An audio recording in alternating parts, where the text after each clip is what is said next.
नमस्कार, स्वागत है आपका। आपके साथ मैं हूं राजेंद्र देव। यूपी और उत्तराखंड में सुबह के वक्त जब आप अपने घरों से निकले होंगे, दफ्तर या किसी दूसरे कामों से, तो आप में से बहुत लोग पानी से तरबतर हुए होंगे। बहुत से लोग ऐसे रहे होंगे जो शहर भर में जलभराव के चलते खासी मुश्किलात में डूबे होंगे। हालांकि मुश्किलों का सबब कितना हो सकता है, उसकी तस्वीरें हम आपको दिखाने जा रहे हैं, क्योंकि इस गहराई में एक रिक्शे वाले की जान चली गई। बात कानपुर शहर की।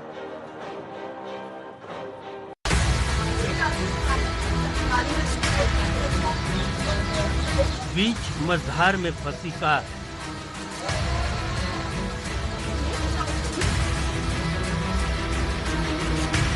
पानियों की छींटे उड़ाती हुई गाड़ियां,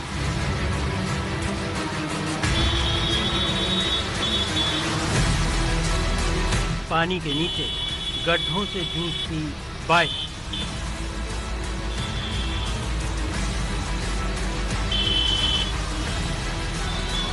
पानी की मेहरबानी से बंद हुआ रास्ता।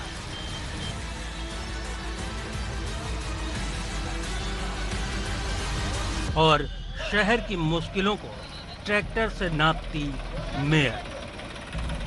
बारिश, स्मार्ट सिटी और समस्याओं का ये डेडली कॉम्बिनेशन है कानपुर में, जो शहर के लोगों को कानपुर के कानपुर न होने का एहसास करा रहा है।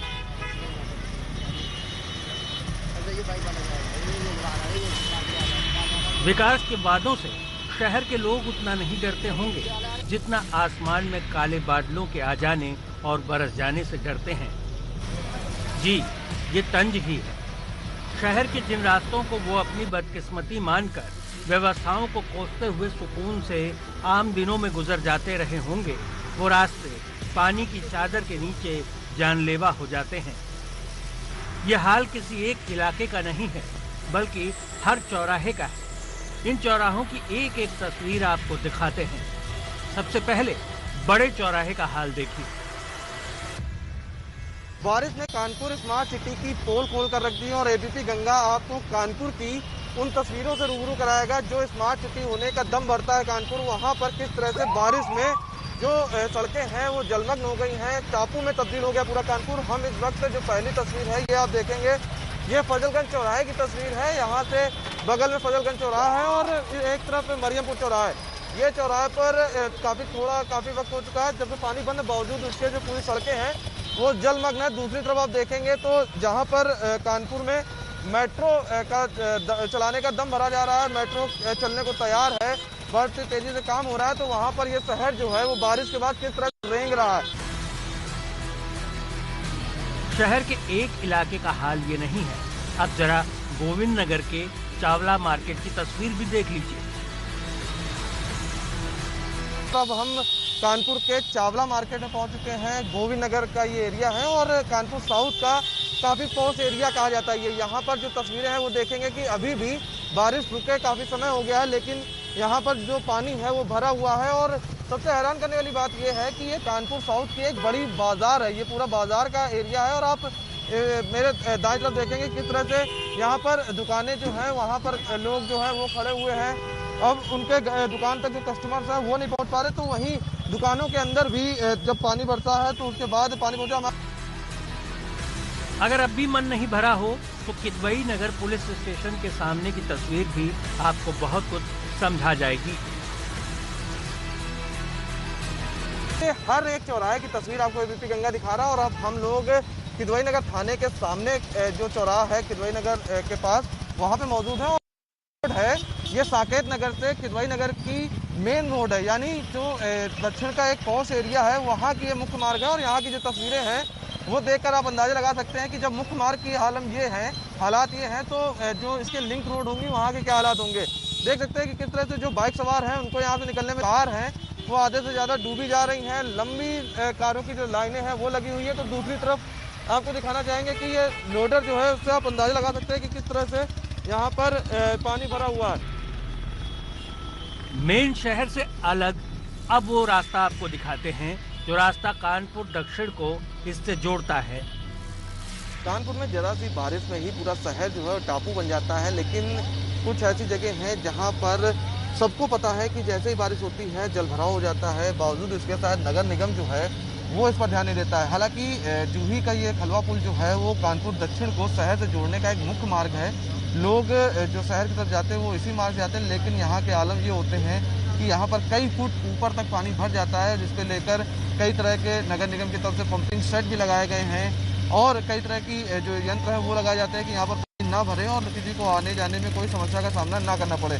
बावजूद उसके बारिश होती है और लोगों को जल भराव का समस्या का सामना करना पड़ता है। कानपुर को कभी यूपी का मैनचेस्टर कहा जाता था। शहर ने ये तमगा तो खो दिया, लेकिन अब स्मार्ट सिटी बनने की राह पर चलने की बात हो रही है। करोड़ों का बजट खर्च किया जा रहा है। मेट्रो भी पास हो ही गई है, जो आज नहीं तो कल मिल ही जानी है। लेकिन शहर का यही हाल रहा तो मेट्रो के पाए भी पानी पीते नजर आएंगे। हालांकि कानपुर की मेयर का कहना है कि वो सुबह से ही पानी के इस उपद्रव को अपनी आंखों से देख रही हैं।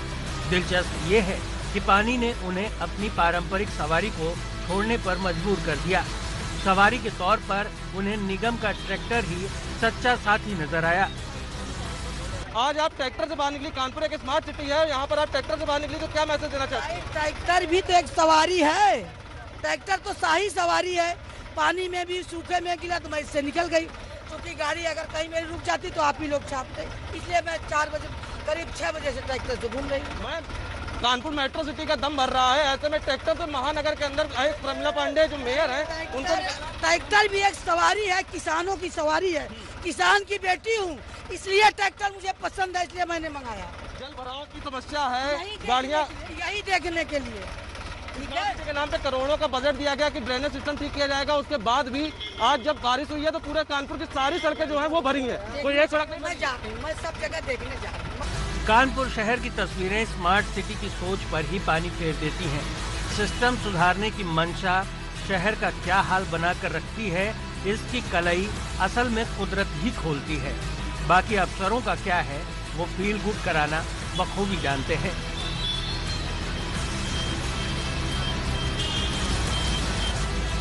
कानपुर से प्रभात अवस्थी के साथ ब्यूरो रिपोर्ट, एबीपी गंगा।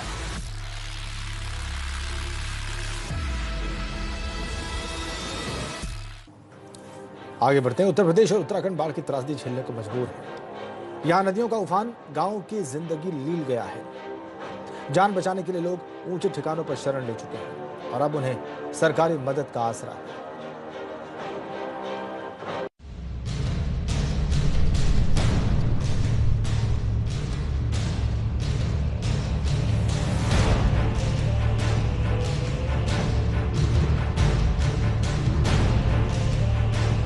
बाढ़, बारिश और बर्बादी की ये तस्वीरें वैसे तो मौजूदा हाल की कहानी है और हर साल ही इससे निपटने के उपाय भी खूब सोचे जाते हैं, लेकिन प्रकृति के आगे किसी का जोर नहीं चलता। बाढ़ और बाढ़ से बर्बादी बदस्तूर जारी है।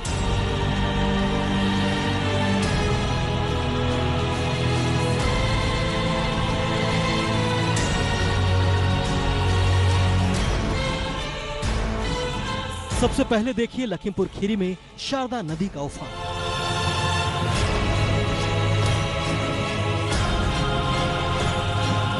सदर तहसील के फूलबेहड़ इलाके के बेड़ा गांव, खगई पूर्वा सहित दर्जनों गांव में बाढ़ का पानी पहुंच गया है। जनजीवन अस्त व्यस्त हो रहे हैं और खाने पीने की दुश्वारियां भी बढ़ी।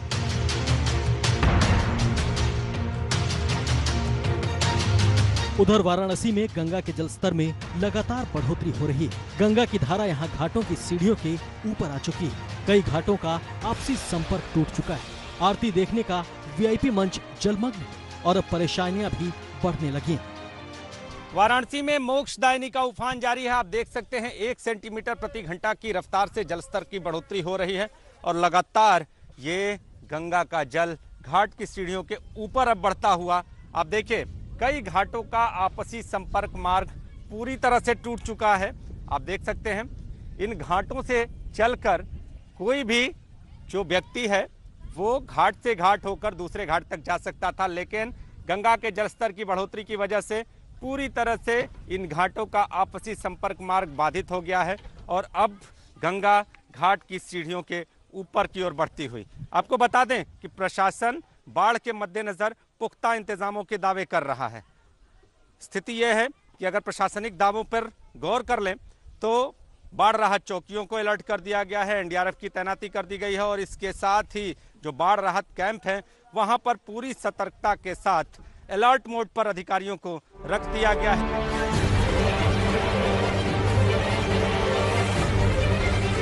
वहीं संगम नगरी प्रयागराज में गंगा और यमुना दोनों ही नदियों का जलस्तर खतरे के निशान की ओर बढ़ने लगा है। बढ़ते जलस्तर की वजह से पक्के घाट और संगम किनारे जाने वाले रास्ते अब डूबने लगे हैं। लोगों में चिंता बढ़ने लगी।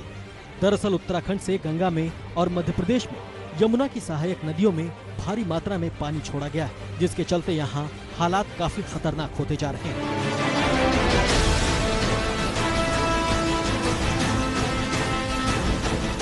बात गाजीपुर की करें तो यहाँ गंगा के साथ ही अन्य छोटी नदियाँ भी बहती, जिनमें इन दिनों लगातार पानी बढ़ रहा है। बाढ़ के पानी ने खेतों में लगी फसलों को लील लिया है। किसान परेशान हो गए। प्रतिदिन 1 फुट बढ़ रहा है। बाढ़ आने में ऐसा ही बढ़ाव रहेगा तो 15 दिन में 10 दिन में बोर देगा सब। ग्रामीण इलाके में सारी फसल डूब गई, खरीफ डूब गई, बहुत दिक्कतें आती हैं, जानवर का चारा सब मरा जाता है। उधर उत्तराखंड में बाढ़ और बारिश से और भी बुरा हाल है। गांव के गांव में लोगों की जिंदगी खतरे में। मौसम विभाग ने अगले 2 दिनों के लिए बारिश का रेड अलर्ट जारी कर लोगों की चिंता को और बढ़ा दिया है। लोगों की परेशानी ये कि ऐसे हालात में आखिर जाएं तो जाएं कहां।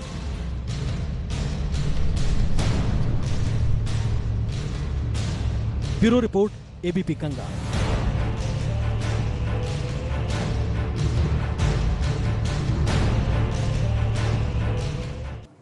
तो कुदरत की आफत के बाद बात सियासी आफत की। अलीगढ़ में इगलास विधायक से हुई मारपीट के मामले में कार्रवाई होने में महज कुछ ही घंटे लगे थे। अब एसओ गोंडा को सस्पेंड करने और एसपी ग्रामीण को हटाने के आदेश दे दिए गए। अब इस मामले में 2 वीडियो आज की तारीख में और सामने आए। इसमें विधायक पर भी मारपीट का आरोप लगा है। हालांकि इस वीडियो की पुष्टि एबीपी गंगा नहीं करता है।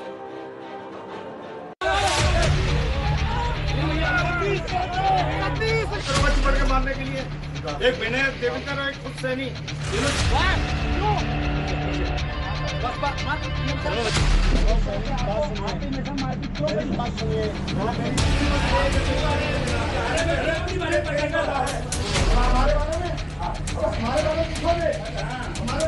लुटे पिटे लोकतंत्र के कद्दावर शख्सियत पर हाथ छोड़ने की गुस्ताखी करने वाले अलीगढ़ में गोंडा के एसओ का निपटारा तो हो गया और इस निपटारे में हीला हवाली करने वाले एसपी ग्रामीण को भी तबादले का फरमान लखनऊ से सुना दिया गया है।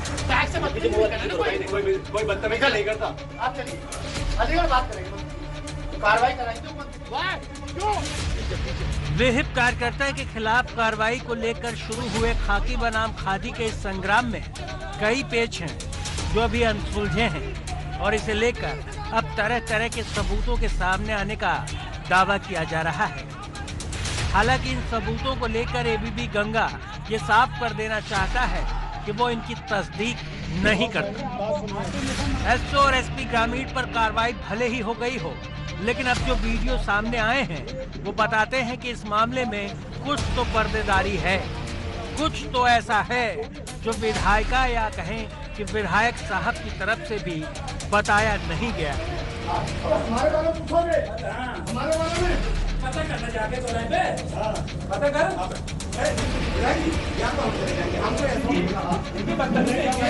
अरे क्या कहीं तुमने आगे बैठे बात करने ये मारने में क्या दिखा रहे हो? मैं कह रहा हूँ मारिए, मैं कह रहा हूँ मारिए। कहोगे लड़ना है, आओ। अरे हाथ पैर टूट जाएंगे, मैं चक्कर मत पड़ना। तो बुढ़ापे में थोड़े तुम्हारे ये ध्यान दो, इनका सम्मान करता हूँ मैं।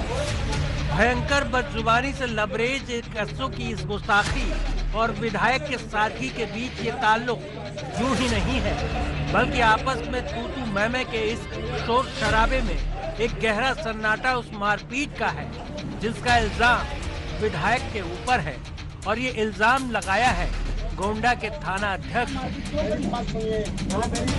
गोंडा थाना में विधायक और एसओ के बीच संग्राम का समय कितनी देर चला, इसका अंदाजा लगा पाना तो आसान नहीं, लेकिन वीडियो बताते हैं कि दोनों के बीच तकरार की जड़ नई नहीं बल्कि पुरानी है और इस अदावत की कथा का अंतिम अध्याय बस विधायक के साथ हुई मारपीट में लिखा गया है।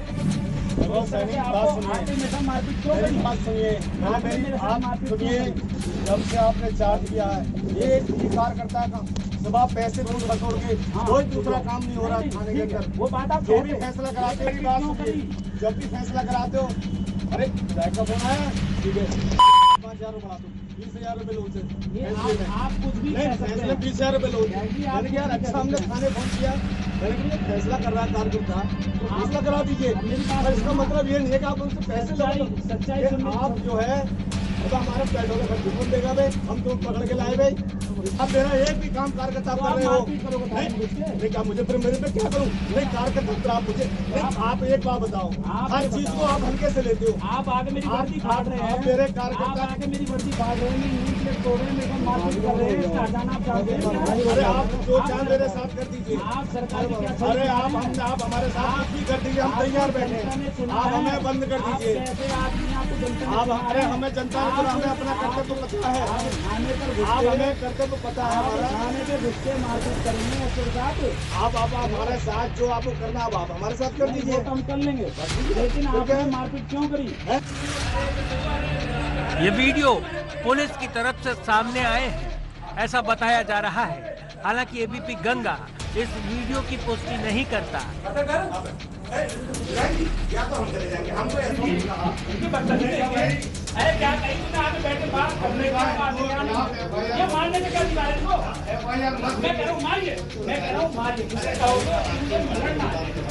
अरे हाथ पैर टूट जाएंगे। लेकिन अगर इन वीडियो की बातों पर गौर करें तो समझना मुश्किल नहीं कि खादी और खाकी के बीच आई दरारों में एक खामोश एहसास है एक दूसरे को देख लेने का।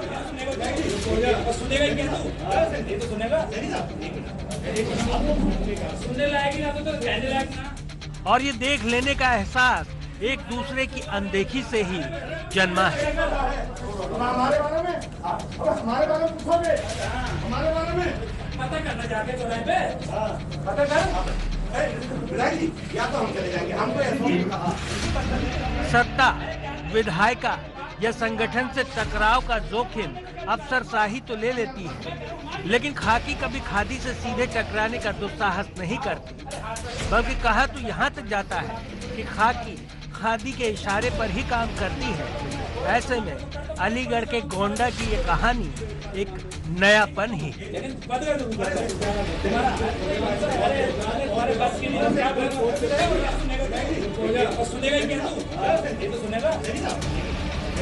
अलीगढ़ से प्रदीप कुमार के साथ ब्यूरो रिपोर्ट एबीपी गंगा।